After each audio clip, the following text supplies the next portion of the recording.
This is the Pro Football Report presented by BCWSA, a weekly recap of your Eagles and news around the NFL.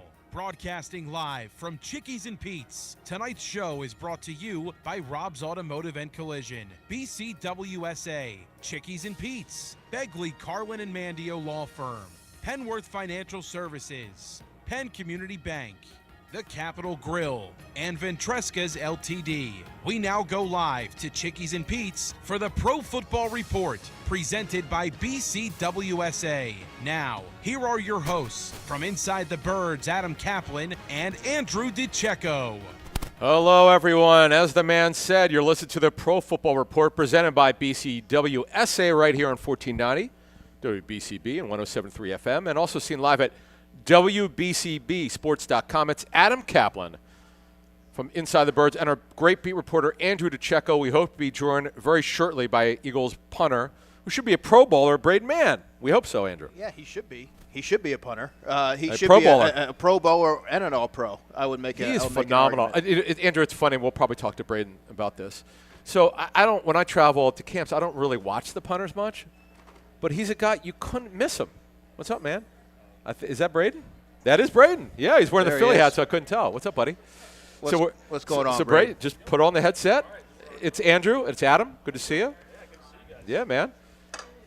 So Braden, I was going to say this because when I go to training camps, I don't really watch the punters or kickers very much.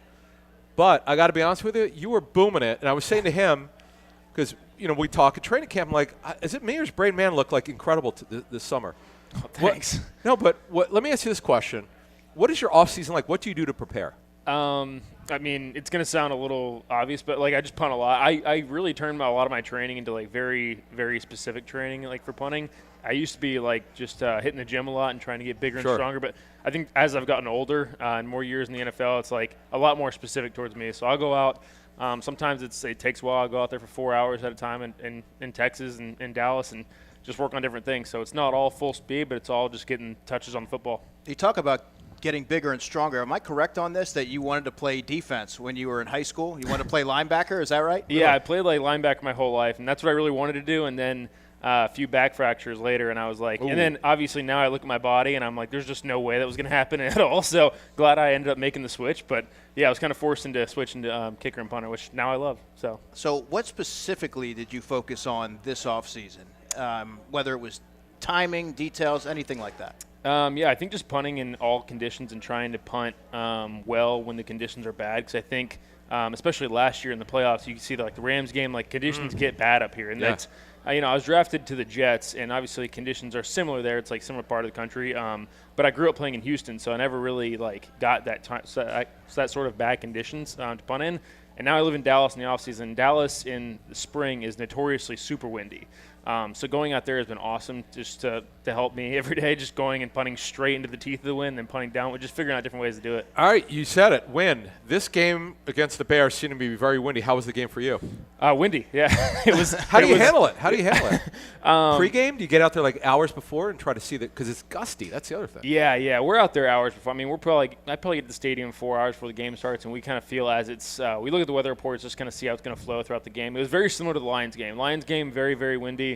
And it kind of was the same type of wind, too. So it actually was a little bit useful to have the Lions game and then come into this game. And so. You and Jake are usually the first two guys I see on the field. But what are those conversations like throughout the week? Do you confer with Michael Clay? Do you talk to Jake and try to figure out a plan of attack in terms of weather? Yeah, definitely. Michael Clay is definitely Coach Clay is a huge help in that, and we always look. If there's a chance of rain, there's a lot of wind, whatever the report is, we look at and we kind of have a game plan for it. Sometimes if it's perfect weather, you can get a little bit aggressive with the game plan. You can hit some different kicks here and there and help control the returners a little bit. But when the conditions get worse, you just really gotta eliminate bad mishits, stuff like that, and just try to play with what you're given. It's not always going to be perfect conditions. You just got to play optimally given what what the conditions are. So yeah, I mean you've punted at MetLife when you're with the Jets, you're with the Steelers, and here with the Eagles. What's the key? What did you learn about kicking in these type of conditions? If there was a primary takeaway from that. Gosh, for me, it's just you're not always going to hit the best punts of your life in games. Far from it. You get indoors, and then you're like, all right, today I can get after a little bit more. But rarely are you going to get in the Northeast conditions where you're like, today is going to be the day that I hit the best ball of my life. So it's kind of just hitting a bunch of I call them B+ balls. You're not always going to hit your A ball, but you just got to eliminate the C's, the D's, and the F's. Just hit a bunch of really consistent balls. So growing up, and Andrew talked about you maybe doing another position. Did you always want to be a punter or kicker? Did you look at other positions? Growing up, I always played linebacker. That was I loved playing defense, loved hitting, and then caught out to me, had a few back fractures, ended up fracturing my back for the third time my sophomore year of high school, and I was doctor basically was like, you got to give up playing defense, and so I did, made the switch to kicker and punter, and I kind of did it just because I was good with my feet. I played soccer growing up, so I was good with my feet, and then it was kind of natural progression from there. You ever joke with Zach or Nakobe and say, listen, if I didn't have those injuries when I was growing up. Yeah, just looking up to Zach and Nakobe, I'm like, I get it. I was not what you guys are. Kicking, though, is it okay? Punting is one thing. Did you want to be a kicker? When did you decide punting and no kicking? I actually got offered to Texas A&M as a kicker, as a field kicker. I went to their summer camp, did kickoffs and field goals, and then I got offered maybe a few months later. Committed there to be a kicker, and then when I got on campus, planning to do both, they pretty much switched me right away to punter, and then from there I just did kickoffs. I actually didn't start at punting until my junior year at A&M, so I kicked off my freshman, sophomore year, and then I kicked off and punted my junior, senior year. Then he kicked off a little bit last year, too. Yeah. Before 23, when I was with the Jets, I kicked off, I think, half the games of each of my first 3 years. They preferred kickers to kick usually, but we had some injuries or, some things happened with kickers to where I just came in kind of to, help not have a new guy have to kick off and put a lot of strain on the leg. So a special teams coach told me that one of the things he looks for, this blew me away. It seemed obvious, but I didn't know this about special teams. You have to be able to throw the football if you're a punter or kicker, because what happens if it's over your head? What happens if you drop it?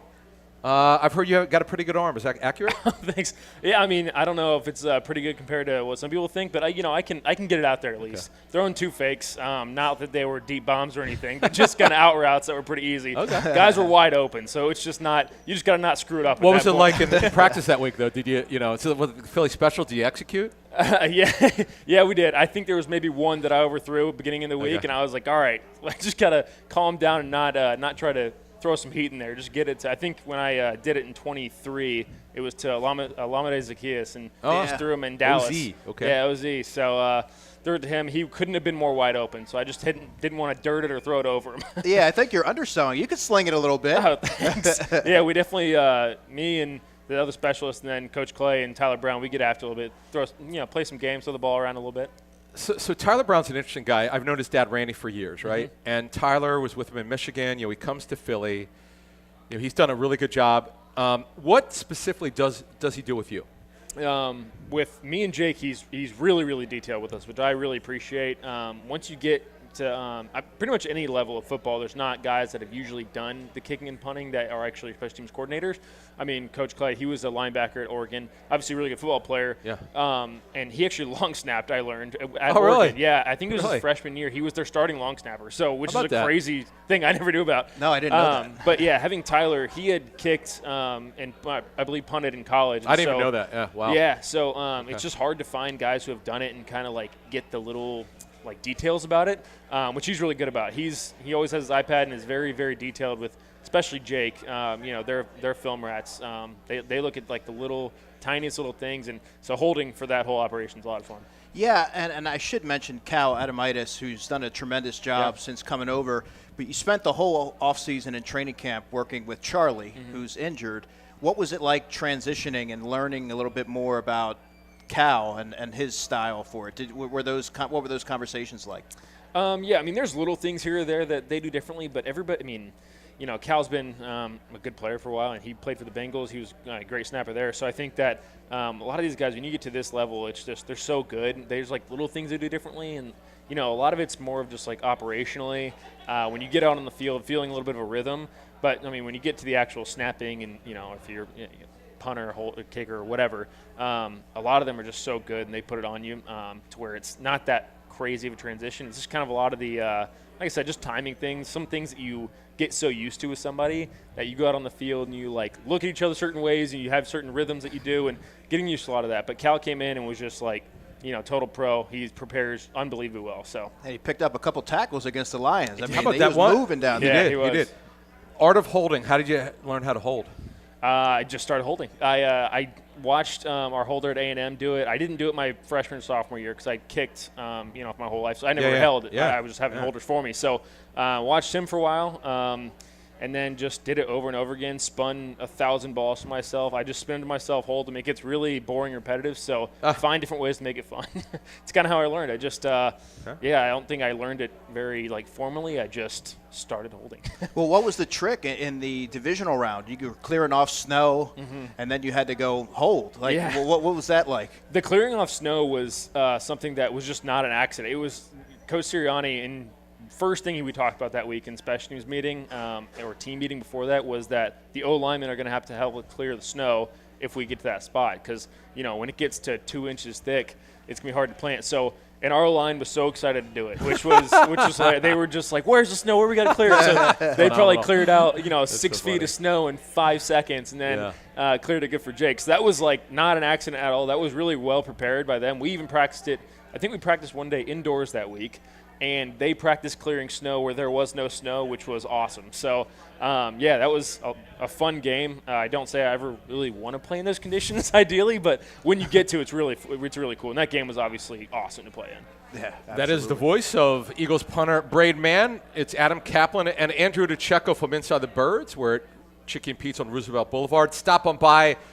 We are here till 7 p.m. So listen, Braden. One of the things about Philly, we love asking these players when they come in, right? Okay, you're not from Philly, you're from Texas. Mm-hmm. Let's start with the food. You like the Philly culture, food? What's it like for you living out here? I do. I went to New York, was there for 3 years, and the food just in the Northeast in general is so different than, I grew up, Tex-Mex was like, we were having that chicken fried steak. Is that still around chicken fried steak? Yeah. My brother went to A&M in the 80s, way well before you were born. Yeah. It's just a lot of Southern comfort food, and it's way different. I love the food up here. The Italian food is like Where do you go? Oh, it's hard to miss anywhere. I don't know if do you live in Philly or South Jersey? I live in Cherry Hill. Cherry Hill. Okay, cool. Yeah. Okay, cool. So there's good food everywhere though. Awesome. We love all the Japanese food in the city. I feel like that. Yeah. And then cheesesteaks are obviously. What's your favorite spot? Gosh, I'm still working on trying them. I don't know if I have a clear-cut favorite yet. I'm still working on. I finally had Gino's Pat's, all the big spots. Jim's is great. Jim's because you could smell the onions from a week away. Okay. It's a great area. The people. Okay, so people are intense here, but you did play in New York. Pittsburgh's a little different, and Texas A&M fans. Fan base, what are your thoughts on this fan base so far? Yeah, passionate. It's like you said, it's just the passion to be successful doesn't just stop at the team or the organization. It is to everyone, and the support's unreal. The passion, you show up to the game and you feel the atmosphere. I don't think I've played in a stadium that you can feel an atmosphere more in the NFL at least. I'm obviously very biased towards Texas A&M because that one you can feel a lot. 12th man. Yeah, but in terms of the NFL, is it the energy? Is it? Yeah, it's just I don't know. Especially I think I felt it the most last year in the playoffs was just you step in and on the first kickoff you just feel like it's a little bit different in the NFL. A lot of times it just feels a lot more like a businessy atmosphere in the NFL. Sure. But here it's all the fans are just so passionate. It's awesome playing. So it's fair to say that it feels like the college atmosphere that you were referring to at A&M. Absolutely. I think this is I think I don't think I had ever played here in the regular season before coming here. I think I just played here in a preseason game. Okay. But even in the preseason game when I played, it was the Jets at here. I was like, man, this place feels awesome. It was one of my favorite places to play before I actually came here. So I was even extra excited to be here. Yeah. Who knew? Yeah. Well, here's a question before we take our first break. Where's your Super Bowl ring right now? It's at home. Oh, it's at home. Okay. Yeah. You look at it at all? Home, Texas. Oh, home. Texas. Oh, yeah. okay. Oh, I put it. Okay. Yeah, I kind of have all my vault? yeah. I've got all my stuff in all my memorabilia, all that safely guarded in Texas. Gotcha. So yeah, it's not like I was pulling out the ring to look at it every so often. I just love having the actual Super Bowl itself, not so much the ring. All right, everyone, you're listening to the Pro Football Report presented by BCWSA right here on 1490 WBCB and 107.3 FM. Also seen live at WBCBsports.com. Right up next, we're going to go over the injury report for both teams. We'll be right back.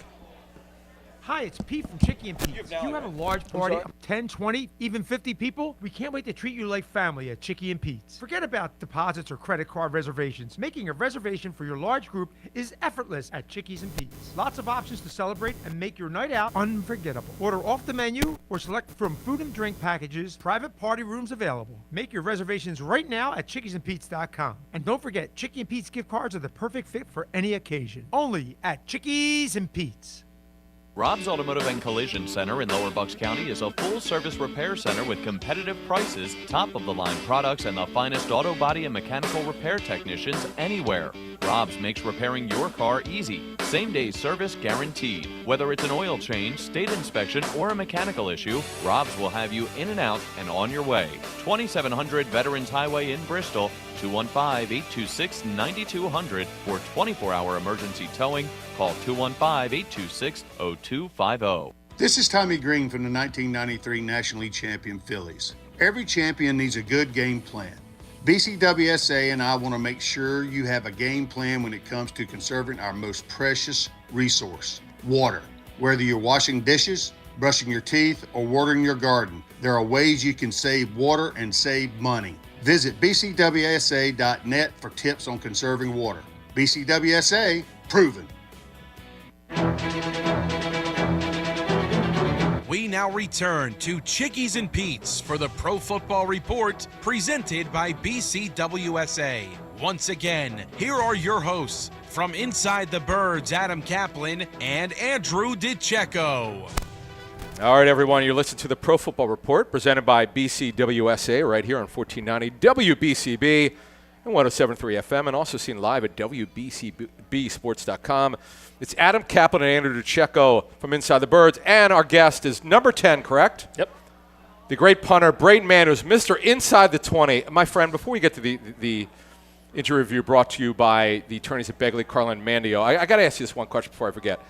How in the world did you get so good at getting inside the 20? Is there obviously it's got to be technique, right? Yeah, I mean, there's different punts. I think just mixing it up is good. I think in college, I think I just had a big leg, and I think I just hit it as far as I can regardless of where I was, and I think I had to kind of dial that in once I got to the NFL. Learning a bunch of new punts, and then, I don't think there's a better punt coverage team in the NFL than our guys. Keely, Ringo, and Sidney Brown on the outside, and then our entire interior, they're absolute dogs. I mean, Will Shipley, I think, ran 21.5 miles an hour on one of the coverage reps the other day, which is outrageous. So, really? Wow. A lot of credit to him. Well, I'm going to have to talk to Will about that this week. Yeah, ask him about it. But Keely Ringo, he's on the Pro Bowl ballot, and I don't think he gets enough credit for what he's able to do as a gunner. That's a role that's sort of unheralded, but it's extremely challenging. How much does that help you to have someone like that who can cover your punts? And what's that dialogue like between the two you maybe throughout the week? Yeah, it's huge. I mean, I've heard stories about, big-time wide receivers that come in and, from college, if you're a big wide receiver, you're not playing as much, you want to try and play gunner. And, there's been – I can't remember who it was. Some wide receiver said that he went out there for a gunner rep, and he goes, I need to make this team as a receiver because I do not want to play gunner anymore. It is tough. I get that. It's really, really hard, and Keely does such a good job of it. I mean, he's taken it and really made it his he's always perfecting his craft. And so, throughout the week, a lot of prep goes into it, just between me and him and having a game plan. And then it's kind of letting him do what he does. I mean, that kind of gives me a little bit of freedom to punt however I need to or want to because I know I've got him running down the field. So just prepares like a total pro, though. And how about Darius Cooper also? He was filling in for Sidney's role. How did he do in his debut as a gunner? Yeah, he's great. I love Coop. Coop always just comes in ready to work. Been a great story. Great attitude. Ever since I saw, we kind of talked to him a little bit in camp. We have a lot of free time in camp, so I kind of sat down at lunch with him a few days and talked to him. He's the best. He's such a hard worker and such a humble guy. He's a really fun guy to talk to. Well, he's had this shoulder injury, and speaking of that, it's time now for this week's injury review brought to you by the attorneys at Begley, Carlin, and Mandio. Contact them today for a free consultation at 215-806-3689. That's 215-806-3689. All right, so for the Eagles, Lane Johnson's got the Lisfranc sprain. There's a reason why they haven't put him on IR. They believe he could come back before the end of the regular season. Folks, that is a midfoot sprain, the Liz Frank sprain. That is, I don't know, Braden, about you, but I don't know if you've had one. I've talked to players who have had it. We had Mike Mamula, who's an Eagles legend, who we talked to him about. He actually ended his career. This is before the early stages of that injury, Andrew. Clubs really didn't quite know how to handle them. Deuce Staley did. Yeah, that hurts Deuce Staley. Actually, Deuce had a setback. He actually fell down these Vet Stadium stairs or something like that, which was really wild. I just don't know how you do your job. But midfoot sprain, you got to be able to walk. So we'll see how Lane does. And as you know, Braden, you've been around Lane Johnson. This guy's the ultimate warrior. Yeah, he is. He's one of the toughest people you ever met. And I think that is not an accident. I think that he just has A, mentality, but B, he works his tail off in the off season. I mean, you know that bit. I'm sure you've seen the big barn he has. He's always crazy. So it's not an accident that he's a tough guy mentally and physically. Absolutely. The training staff. Speaking of injuries, and we'll get to the Chargers in a second. One of the things that I admire, you always knock on wood with this stuff, and they brought in Arsh Denoda, who is a guy who sort of helped them evaluate they were having, before you were here, they were having injury problems. It was 2021, a lot of hamstring problems, soft tissue. Man, this team, when you look at the injury report, Andrew, you know this, Eagles don't have a lot of players each week. Yeah, I mean, you look around the league, and there's a lot of teams who are in dire straits in terms of injuries. But I think at this stage of the game, Braden, it's pretty remarkable where this team is from a health perspective. Absolutely, yeah. Like you said, I think it's a huge credit to our training staff and our strength staff. I think they do such a good job preparing us and I think listening to the team as a whole in terms of as the season goes on, some of these players have been in the league 10, 12, 14 years to where they kind of have a feeling about which way their bodies are feeling. And I think that, credit to coaching staff, training staff, strength staff, they do such a good job of listening and really creating a game plan and getting in front of something before they get behind it. All right, so I'm assuming the first practice is Thursday because you play on Monday night. Oh, what do you do to recover from a game? Since we're doing an injury review, what do you do to get your legs right for Thursday's first practice? Yeah, I mean, this was a very, very long week, so I think it's a lot easier to recover. But when you got a quick turnaround like we did going into Black Friday, I think just getting ahead of it, and then their practice schedule for the week, they've been really good about that. I know some teams really want to push it and try to get a bunch more work in, but there's ways to get good work in without having to physically toll your guys. For me personally, recovery is all about, I think, just movement. I have begun a lot more to do stretching, mobility, rather than ice tubs and compression, I think. I think just for me, moving and getting blood flow has done better than resting and sitting for me. Yeah, so I'll get out, just go for as many walks as I can, do mobility at the training room and get in the hot tubs, cold tubs. Do you do infrared and stuff like that? I've tried it a few times. I'm not a frequent flyer on the infrared infrared stuff. On the day of the game, do you have a regimen that you go through? Yeah, it's a little bit abbreviated for a 1 o'clock start because it's so early in the day. But if we have a 4 o'clock or an 8 o'clock start, I'll probably get to the stadium. Go to the training room, start all my stretches and all that stuff. Go to the stadium, get there about 4 hours early, go out, feel the field, do all my stretches. That can get a bit abbreviated if the weather's really bad. If it's colder, I stay out there a little bit less long probably. But yeah, I think that it's just a slow roll into the game rather than trying to get going quickly. Do the trainers stretch you, or do you do it on your own? I just pretty much all on my own. Oh, cool. Oh, yeah. Really? Okay. Yeah, I mean, for me, what do you do, by the way? What kind of stretches do you do? I have a routine now. It's probably about half an hour long I do every day. I just make sure I get all the spots that I need. So basically, I work from my waist down. I do hip flexors, quads, hammies, glutes, calves, Wow. and ankles. Yeah. So I was curious what you would do. Okay. Yeah, so I kind of just work at each muscle group and each joint on the way down and do it that way. What would you say is the biggest lesson that you learned throughout your career from your rookie year to now that you sort of carried with you? Man, I think honestly, could be a lot of them. Yeah, there's a lot of lessons I've learned, both good and bad. I think probably for me, it's when you're in the building, be present and be in the building, and when you're out of the building, be present there and get away from the building too. I think that there is such a balance that needs to be had. I think that I probably got a little burnt out my first couple years in the NFL. I think I was just at the facility for so long. My wife now, my girlfriend at the time, Kylie, she wasn't with me in New York, so I think I had pretty much nothing to do except go to the facility all the time, so I was always there. And I think now going home to her, and my dog, I think just getting away from football as much as, and that the balance in the offseason is kind of the same with that. So I think be present wherever you are is probably what I would have told myself earlier on. Sure. Now, for the Chargers, Justin Herbert, their quarterback, has got a broken left hand. Now, he had surgery yesterday. He wants to play. He's got to get cleared to play. Now, as someone who has to hold a football, you get it hiked to you. Well, so does he, and he's got to be able to grip the football somehow. So, and they've got, obviously, the extra day. They're not traveling. You've kicked in that stadium before. Mm-hmm. You did last year and the year before that, I believe. Mm-hmm. So, and Andrew, I know you've been there SoFi a bunch of times, right? Oh, yeah. That's one of my favorite stadiums. What do you think of that stadium? Awesome. It's unreal. Why? I just think that visually it's so I don't know, it's just a shock when you show up. You see it from the outside and it looks really cool. Then you get on the inside and there's the giant 360-degree scoreboard you can look at from inside or outside. It's just like the wildest. I heard they doubled their budget by accident pretty much. So, and I believe that place is pretty unreal. Yeah, it looks like something out of Star Trek, The Next Generation or something like that. But when you are kicking there, is there anything you have to be mindful of? Because we talked about the 3D scoreboard and things like that. Do you have to do anything differently or be cognizant of something? Not really. That scoreboard's way up there. Dallas is much lower. The Dallas it just got is. hit. Wait, who hit it? Who was the punter who hit it? Someone did recently. I can't remember if it was you or someone else. Someone told me on the TV copy that just the announcers thought I hit it. Yeah, you're right. You didn't. Okay. No, I Okay, didn't. cool, it was left of it. You have to hit it right down the middle of the field to hit it. So luckily that was outside of it. Did you do it warm-ups? Yeah, I've done it a few times. In college, I played there once a year against Arkansas. We played there every year, and so I didn't start my first year. So all I would do in pregame warm-ups is try to hit the scoreboard. It was just my entire warm-up. So it was fun. It's possible. You just got to hit it right down the middle of the field, which is not ideal. Now you have a close-knit relationship with Jake, with Cal, with Charlie. Do you guys do anything off the field? And I think I was talking to Charlie earlier in the season. You guys went golfing in the off season and things like that.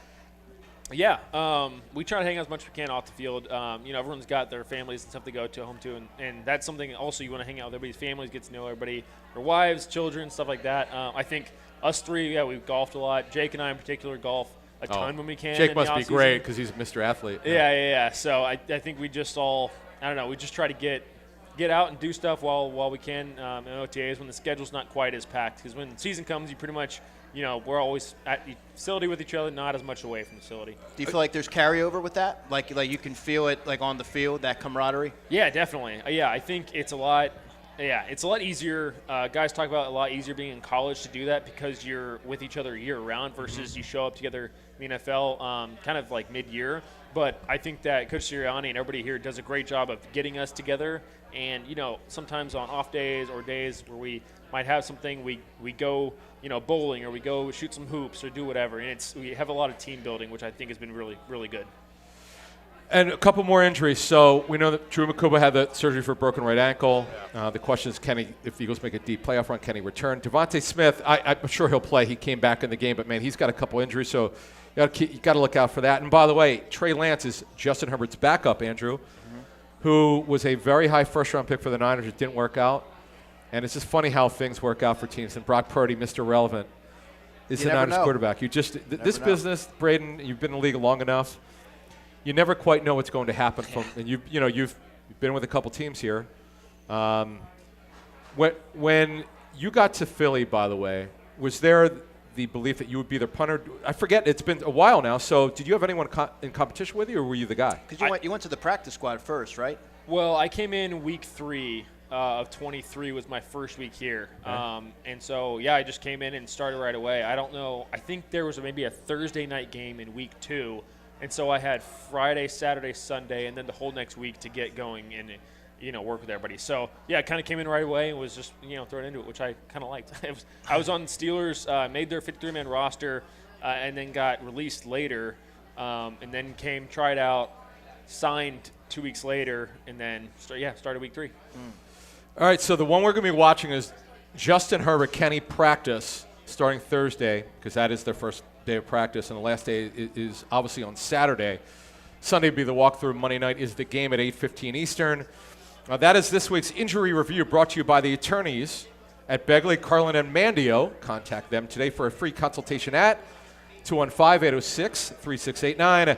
That's 215-806-3689. Up next, we'll give you our keys to the Eagles win at the Chargers. You're listening to the Pro Football Report presented by BCWSA right here on 1490 WBCB 107.3 FM, and also seen live at WBCBsports.com. We'll be right back.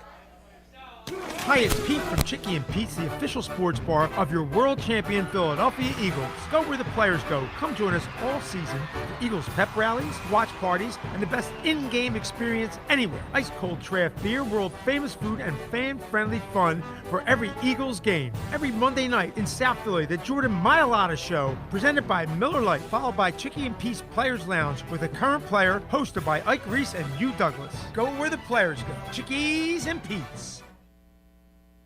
Your day-to-day life is hectic between having to pick up the kids, make dinner, the countless other tasks that you got to get done. Rob's Automotive and Collision is there to make your life a whole lot easier. Make sure you take advantage of their spacious waiting rooms, the large flat-screen TVs, complimentary coffee and muffins, and free Wi-Fi. So even when you do have to stop, Rob's is there to make you feel right at home. Give Rob's a call today at 215-826-9200 for any of your auto repair needs. Hey BCWSA customers, this is Tommy Green from the 1993 National League Champion Phillies. My friends at BCWSA are committed to providing us with safe, reliable water and sewer services. They operate state-of-the-art treatment facilities, provide clean drinking water, and make much-needed investments to protect our environment and ensure a sustainable future. Learn how BCWSA's investments help grow and serve our communities. Visit bcwsa.net. BCWSA, prove it.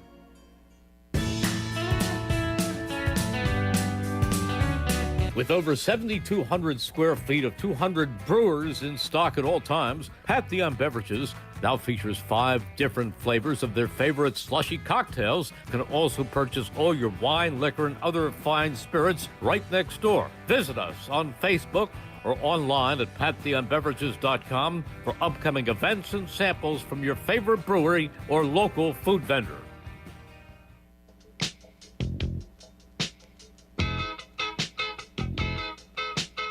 Join us weekday mornings at 11 for Album Sides. Gonna spin some of the best albums of all time. It's Album Sides with yours truly, the philosopher Chris Ermer. Weekday mornings at 11 right here on 107.3 FM and 1490 WBCB. You can also listen live at WBCB1490.com. We now return to Chickies and Pete's for the Pro Football Report presented by BCWSA. Once again, here are your hosts from Inside the Birds, Adam Caplan and Andrew DiCecco. All right, everyone, from Chicken Pete's on Roosevelt Boulevard in Northeast Philly, you're listening to the Pro Football Report presented by BCWSA right here on 1490 WBCB and 107.3 FM, and also seen live at WBCBsports.com. It's Adam Caplan and Andrew DiCecco from Inside the Birds, and we're also with Eagles star punter. I say that, Braden Mann, because, dude, you're killing it this year. Thank you. Keep it up. Knock on wood. Thanks. Knock on wood. Although he did say, Braden was a linebacker in high school, which I learned tonight. Yeah. But, yeah, but a little bit. The back issues, I get it. You got to keep that thing clean, man, because backs are tough, man. They're tricky. Yeah, they're finicky. They're nothing to be played with for sure. I learned that the hard way. So I don't know if you were watching Monday Night Football, but your old special teams coach, Jeremy Springer, I think he was your coordinator for 2 years there. Yeah, he was actually our special teams GA at A&M my freshman sophomore year, and then he climbed the ladder in the NFL really quickly. So it was really cool to see him. So I had him. And then the special teams coordinator on the other side of the ball, Michael Gabriel, with the Giants, he was with me at the Jets as an assistant too. Oh, wow. So seeing them kind of battle, that was really cool. Yeah, wow. Yeah. Seeing them much younger selves with me, and then now it's cool to see more guys in the NFL you've been with. Yeah, there were the Patriots were lighting it up on special teams. Marcus Jones with the return, Christian Ellis, huge. I'm sure you know. Yeah, Christian. Yeah, he was all over there. Yeah, Springer's got those guys fired up over there. They're playing well. Yeah. All right, guys, it's time now for this week's Penworth Financial Keys to the Game. And the key to your financial future is Penworth Financial. Call them today at 267-997-4503 or visit them at penworth.com. The Eagles 8-4 will play at the Chargers Monday night. The Chargers are also 8-4. By the way, you guys leave Saturday or Sunday for that game? Leaving Sunday. Sunday, yeah. I know it's interesting. Braden, the Chargers left for Jacksonville, 3 time zones. Jacksonville, believe it or not, Florida is in the Eastern time zone. They left on a Friday. I think what happened to them, that game where they got smoked at Jacksonville, I think they had an emotional – they played a huge game before that. That happens sometimes. emotionally staying up for games. I know. Does that ever? You've been in NFL for a while now. You've been with 3 teams. Does that is it hard to come down after an emotional win? Honestly, I don't know if it's hard to come down from an emotional win. I think that a physical turnaround is much harder to deal with than an emotional turnaround. Okay. That's a good one. But it also is very player to player, I think, not so much team to team with that kind of stuff. But yeah, Sure. I mean, when we show up on Monday, if we have a big win on Sunday, we show up Monday. We felt good on Sunday night. We show up Monday. We still have things to fix, and we watch film the exact same way after a big win as if we didn't have corrections. Even if exactly. Yeah. If we lost or if we had a blowout or if it was a big win, whatever the case is, we have the exact same process we go through every Monday. So I think that kind of helps us reset. Helps. Yeah. So how do you personally map out a long flight to the West Coast? Yeah. Do you 5, 6 get some hour flight, sleep? yeah. Is there anything you're watching on Netflix? Yeah, I'm always looking for a new series, so any recommendations I'll take. But yeah, I just download a bunch of movies. I'm a big movie guy, so I think I just try to find new movies. It's harder now with all these streaming services to find newer movies. I used to love going to the movie theaters, and now it's just all streaming stuff. So it's kind of done away with weird. theaters. Yeah, It takes you like a half an hour just to scroll through, and then I just give up. Exactly, and then you just wasted half an hour of your free night or whatever it is. If I think of anything that comes to mind, usually I talk to Will about it. He watches different things on Netflix. Yeah. I'll try to get to you. I'm always open to new suggestions. Yeah. All right, keys to the game. So obviously getting the running game, Braden going. Got to get him going. Saquon, and also Tank Bigsby, Andrew. That's a guy. Every time he touches the ball, he does a good job. Yeah, he's explosive. And, Nick Sirianni said, I believe 2 or 3 weeks ago that he's been getting a lot of reps in practice, and he practices really well. Talking to Tank last week, he even says that when he goes back and watches some of his carries that he doesn't realize how he does some of that because he kind of creates his own holes sometimes. He does. He breaks them outside. And he finishes runs. He is a tough runner. So he definitely provides a spark when he's in there. And then you're getting Hurts, I think, comfortable early, Andrew and Braden. I think that's something that they can do. Again, you don't have to worry about weather, which is a big thing. The game is indoors. And also, Andrew, one of the things I like is that Hurts and A.J. Brown are getting together here. I mean, they're starting to develop their rhythm because, Devontae's been awesome, but he can't do it on his own. We got to get A.J. Brown, the Eagles have to get A.J. Brown involved in. A.J. is coming on big time right now. Yeah, I mean, I've always said good things happen when A.J. Brown gets the football. And He's always open, as he says. He got the ball early in that game, and that was a secondary that got Kyler Gordon back. They got Jalen Johnson back, who I believe is one of the best corners in the NFL. And A.J. had his way. And him and Jalen were, they were on the same page. A.J. Brown, watching him practice, I mean, tell us about A.J. Brown, what you see from him.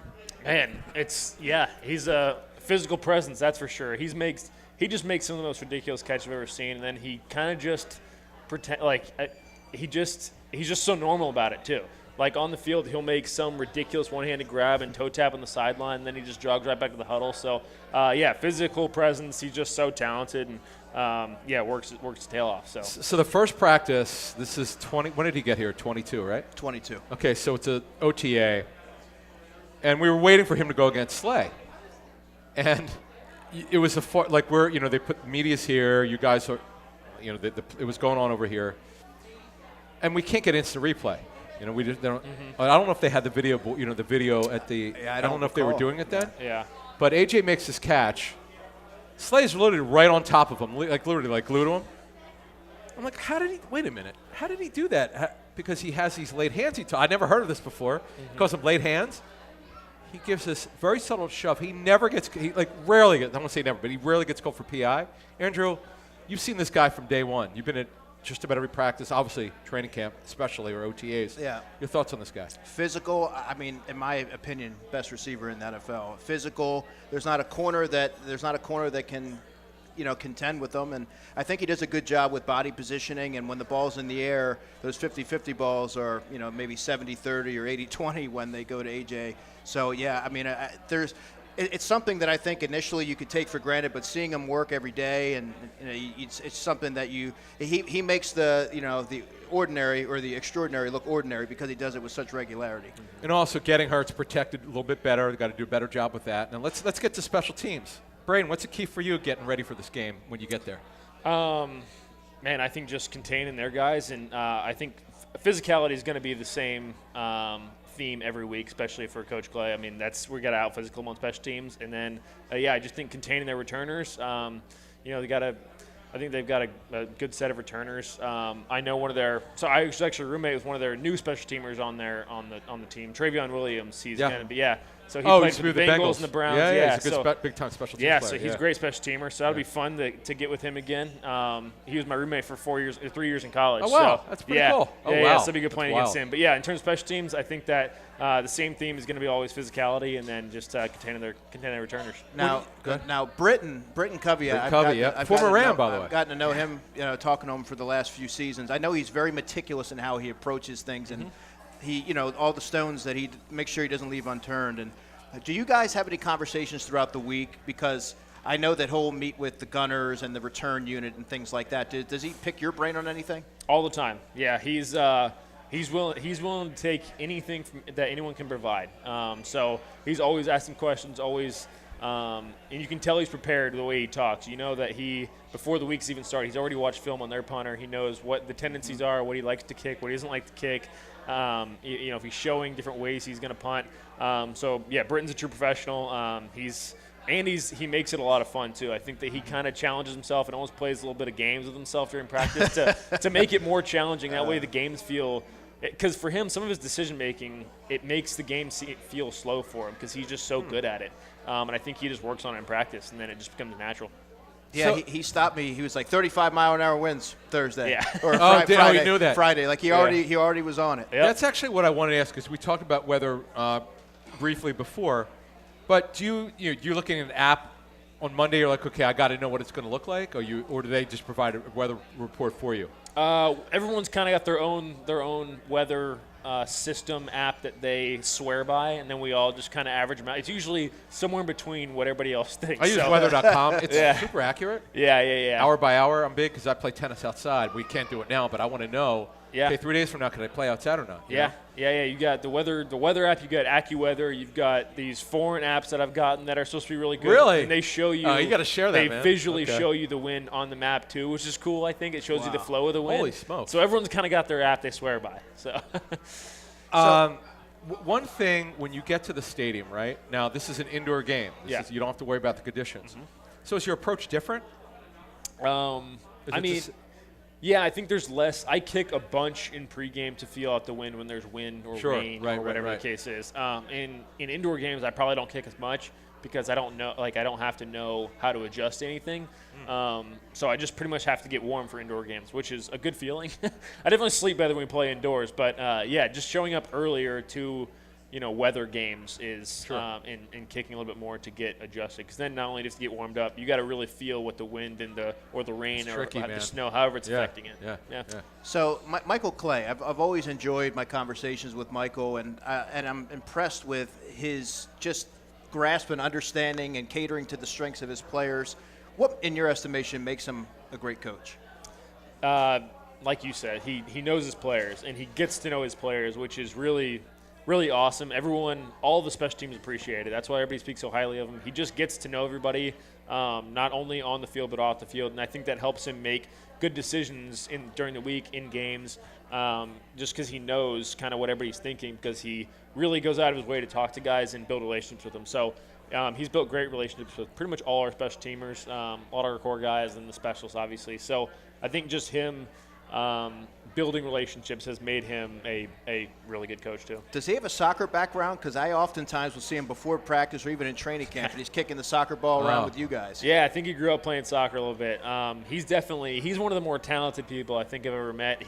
I've seen him drop kick a 50-yard field goal. He's just got like crazy. Really? Michael Clay? I'm telling you, he is like the most. He must play soccer. That's he's insane. one of the more interesting men in the world, for real. He is. I know he loves golf. I heard. Yeah, he big time golf. Loves golf. Golf's in any weather there is. He long snapped in college. He can drop kick field goals. He plays soccer. Okay, this guy's that's awesome. They always say punt. No offense. On. They say, well, the kickers usually the weird ones that I've known, at least for the years. Yeah. But that's wow, holy smokes! Yeah. I don't even know Michael Clay, but I know people who know him. That's interesting. Yeah, man of many talents for sure. There's one more guy we didn't talk about. That's the legend, Joe Panunzio. What can you tell us about him? Joe P is the man. Joe P is anything you need done. Joe P can help you get it done. I mean, he is. I think he is such a good guy, and wants to be of service to anyone. Like anyone in the building, he wants to be the one that serves, not that is served, which I think is really awesome. He is willing to help anybody who needs it or wants it, and he's just a great guy to be around, just vibes-wise. What's he do for you guys? I mean, yeah, special teams he helps us prepare a lot. He helps Coach Clay a lot with, and Tyler Brown helps us during drills, helps out with, advanced scouting for the week. He just kind of is a do-it-all kind of guy. Okay. So we brought up Will, and he's done a really nice job as the personal protector on punt. And with taking that kind of role, which obviously demands a lot of communication, do you two have dialogue throughout the game based off protections and things like that? Maybe something you're noticing. Yeah, for sure. I mean, I'm not as involved in the conversation with protection just because I don't see it as much because I'm not directly involved in it. I'm kind of looking down at the ball the whole time. So I'm not as involved with those, but just kind of game plan wise, if we want to, change up tempo on the snap count or do whatever, he does a great job of that. As soon as the play's over, he's wanting to worry about the next play and think about what we can do better. So another player, one more I have to ask you about because he's just been dominant on special teams. That's Cam Latu. He flies around. He hits everything that moves. What are your impressions of what he's brought to the coverage units? Man, he is. I don't know if he feels pain or anything. That tells you a lot. Yeah, it's pretty wild. During fall camp, he was just an absolute problem for our punt team. When he was on the scout team for punt return, he was just an absolute problem to block. And so, eventually we were all like, man, this guy would be really good on punt return, on our punt block unit. And then he comes in one of his first games against Tampa. He blocks punt, and Sydney returns it for touchdown. So talk about immediate impact. He's just a physical presence who every single punt return period, I'm like, I would hate to be the other punter. This would suck to be the other guy. I mean, talk about keys to the game. We just gave you the special teams keys. Yeah, he's a beast. In fact, he should be playing more tight end in that wide position, the inline. But that's another story. Real quick on defense, Andrew. To me, make Stafford uncomfortable. He's not a good athlete. I know he can manipulate the pocket a little bit. But you mean Herbert? I mean, it's Stafford. They're playing in the same stadium. Thank you, yeah. Herbert. He's got if he gets clear with the broken left hand. Mm-hmm. I was thinking Rams because the Eagles have played him so many times. Right, sure. Looking at this situation now with Justin Herbert, if he plays, make him uncomfortable. We know he's more mobile than Stafford, obviously, but he's got a broken hand. And Aaron Rodgers, by the way, he got it hit again. He also got a bloody nose. He was playing with a fractured wrist. So to make him uncomfortable, because who knows how much practice time he's going to get. Yeah, absolutely. See, for me, I think this is going to be a big game for Jalix Hunt. Jalix he provides a lot of pressure. He's been close a lot of times this season, and I look at the matchup, and I think he has an advantage. And by the way, both tackles are on IR, done for the season. That's big, and they're playing two backups. We're talking the Chargers here. Mm-hmm. That's a big deal, Braden. And it's not like the Eagles don't know this. They know this, and you got to make Herbert uncomfortable. And we'll see. Lab McConkey's a phenomenal receiver. Yeah, he is. And Johnson's big. I don't want to say Quentin Johnson's having a breakout season, but he's doing a good job. He's come on. He's a big target. So the Eagles will have their challenge on this game. I think they're like a 1.5-point favorite, the Eagles are. We'll see what happens. We'll see who's available for the Chargers at quarterback. But those are your Penworth financial keys to the game. The key to your financial future is Penworth Financial. Call them today at 267-997-4503 or visit penworth.com. You're listening to the Pro Football Report presented by BCWSA right here on 1490 WBCB and 107.3 FM and also seen live at WBCBsports.com. We'll be right back.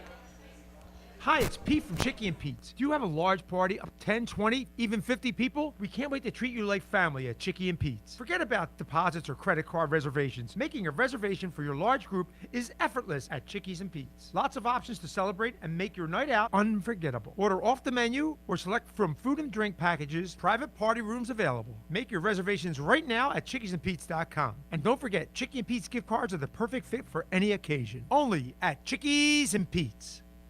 This is Tommy Green from the 1993 National League champion Phillies. Every champion needs a good game plan. BCWSA and I want to make sure you have a game plan when it comes to conserving our most precious resource, water.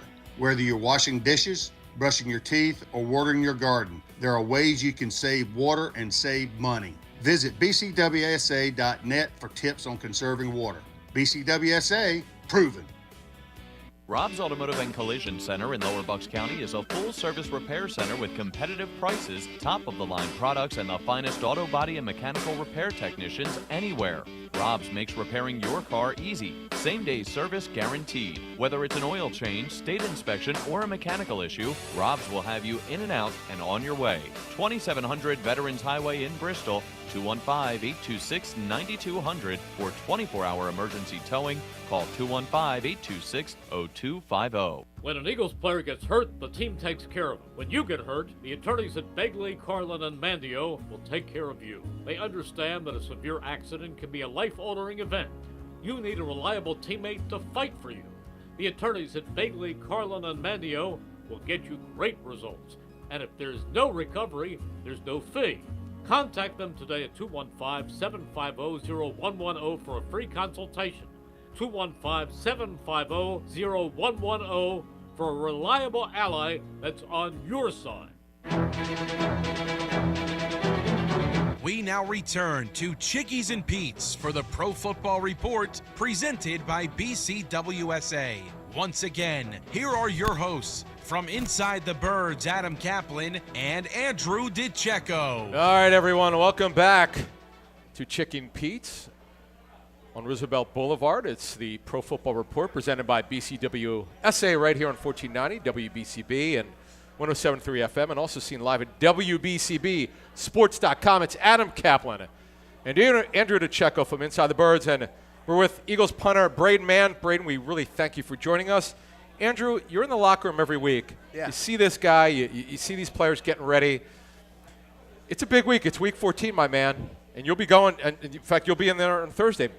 Obviously, yeah. You'll be in the locker room. But we were having a conversation last week, Braden, and I want to give you an in the locker opportunity room, to expand on My Cause, My Cleats, the KB Foundation, because I think it's a really great cause. Yeah. I got involved with them at the end of my year in 23, end of my first year here. Did an event with them, went and painted some shoes with the kids, and then I got to know a lot of them. Got to know Justin Fishman, who's there, and I think, it's an awesome organization. They do youth mentorship in the city, which I think I don't think I realized I had a passion for it until I really started doing it. I think it's just a great way to build a relationship with the kids in the city, and just have a totally different perspective on life and have an impact on someone who has finally been out in the world a little bit, and being able to offer any sort of advice or help that I can, and I learned stuff from them too, so it's really awesome. Yeah, I guess it was a couple weeks ago that we had that conversation. I didn't realize that Jalen had also had experience working with that foundation too. Pretty cool. Yeah, absolutely. Yeah, I think he, I believe his organization helped get them one of their buses that transports kids to different events. So it's really an awesome organization. Great for Jalen too. I know he's involved now. And those cleats look awesome. Yeah, they're really cool. I think so this year I did tennis shoes because they were never able to really get the design on my soccer cleats as well. So it was awesome. I got to wear them in the stadium this past week, and then they're going to auction them off for the foundation. So it's really cool. That's awesome. Yeah. So, as a kid, again, you were a linebacker in high school, but as a punter, were there punters that you looked up to, guys that you studied over the years? Yeah, I think there was. the one that I probably looked at the most was Shane Leckler going from A&M. Number 9. Yeah, he was an all-time. He's a big dude, by the way. He is. I would see him at Raiders camp in Napa. I was, holy, it's a big dude. Yeah. I feel like every punter is like that, He's probably phenomenal. except for me. I think every week I'm looking up to, a 6'5" punter, and Dallas Goddard so kindly pointed that out last year. He goes, every punter in the NFL makes you look like a child. So I was like, thanks, Dallas. Appreciate that, man. It was a very humbling moment. So you're on the Pro Bowl ballot, and I understand that you have greater aspirations, and maybe you aren't fixated on that. But what would it mean for you to get that kind of recognition? Like you said, I think that the team goals always come first for sure. But to have individual recognition is also always great. It's something that being a Pro Bowl, being an All-Pro is something you always try to do. And I think that's for me specifically as a punter. That's talks more about my punt team than anything. I think that they have as much impact as anybody on, the coverage, the protection, stuff like that. So I think that it ultimately goes up as a team reward for me is having it's like if you have a Pro Bowl kicker, the field goal unit is going to take a lot of pride in that. And you can't do without them. So I think it's really cool, and it's obviously always been a huge goal of mine.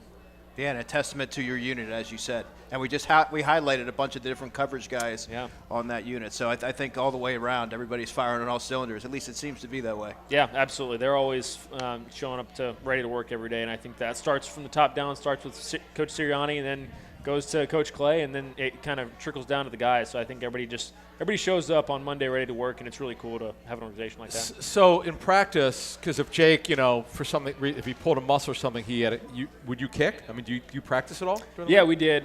It's not like we practice it a ton, sure. But I keep the leg fresh a little bit. I actually had an extra point in a preseason game this year for the first time. I didn't even know. Really? Yeah, we switched. Yes. Yeah, oh, wow. Jake held for me. So really, yeah. what was that like? Holy it was smokes. fun. We practiced it in practice. That's wild. We did it in practice that week, and Coach Sirianni was like, if we get to, I don't think it was the first extra point. It was like, if we get to a second extra point, you're going to kick it, and Jake's going to hold it in case, he does something to his lower body. So barring any sort of him being out of the game, Jake would be the holder for it. What's the farthest kick you let's say punt. What's the farthest punt you can recall that you've had? Ever was in college. I had an 83-yard punt against Kentucky. With out of bounds? Come on. I think it was 74 in the air, something like that. Was there wind that day? That's unbelievable. It was probably. I mean, you probably don't get a huge punt unless there's a little bit of wind at your back, so you got to take advantage of it. Holy But smokes! I think the second longest. My longest in the NFL would have been Dallas. We ended up having to re-kick it. It was this year, 2 weeks ago. Oh. It was 76, but we ended up re-kicking it. So. It was the longest in the NFL, so not quite what the college role was. Now, are you into nutrition? Because how do you, I get it, you work out a lot, but some guys eat real clean, some guys have a lot of meat. What do you do nutrition-wise? I would kind of say I'm in between everybody who, I think everyone has a thing. I don't think I have really a thing. I think I just eat, I don't know, somewhat balanced. Jake kind of makes fun of me for my diet sometimes. I always have Cheerios before games. I always just that's your ritual. That's my choice of food for that's mornings to games. Is I'm a big Cheerios guy. So it sure is working. I just love cereal before games for whatever reason. So he kind of makes everybody's fun of me different. Yeah, he's sitting there with a steak and broccoli and that's whatever. what he has before games. Yeah, he just even in the morning. No, that's usually for 4 o'clock. 4 o'clock games. So he'll do something like that. In the morning, he'll eat normal stuff like eggs or bacon or whatever, and then just look over at my massive bowl of Cheerios. He always makes fun of me for it. So. Are they fruity? Are they just plain Cheerios? Plain non-honey nut Cheerios, just regular bland Cheerios. I don't know why. Soy milk or regular they milk? Are good. 100%. No skim? No skim. I grew up on skim milk, and now I've had 2%. I've seen the light on the other side. So yeah. How many bowls? 1 or 2? Gosh, I'm feeling good. I'll have 2. I don't like to eat too much in free games, so I'll usually limit it to 1. Andrew, press box, real quick. Yeah. Do you have a ritual? Do you have a meal? I know because you're like me. When I would go, I would get there at 9:30, 10 o'clock for a 1 o'clock game. Yeah, I get there about 9:30. Watch him, Jake, and the specialists do their thing. I have my own regimen. I have to, be mindful of everything that's going on. Then I'll eat something. Then I do a radio call, and then I kind of just start writing. But meal-wise. Oh, meal-wise, at whatever's the link. Yeah, whatever's there. And then I'll sit there and Is it eat still some of the food's not bad there. I'm not a picky eater. I eat anything. But I have to ask you because it's been well documented that Jake is great at golf, pretty much tennis, anything. softball. But what's one thing that most wouldn't know that he's good at as well? Like I said, I think he's just everything he's good at has been well documented. Like you said, I don't know if there's something hidden that he's good at that people don't know about already.